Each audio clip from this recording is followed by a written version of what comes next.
Samahani mpenzi mtazamaji.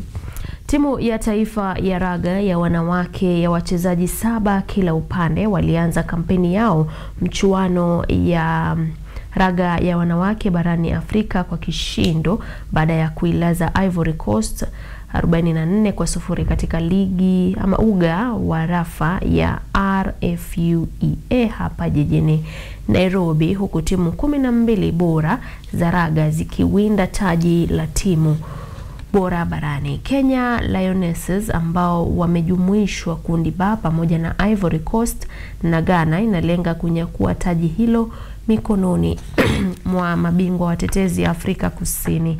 Mchuano huo wa siku 2 umewaleta pamoja wachezaji chipukizi na wazoefu, huku Kenya ikiandaa michuano hiyo kwa mara ya kwanza tangu mwaka 2014.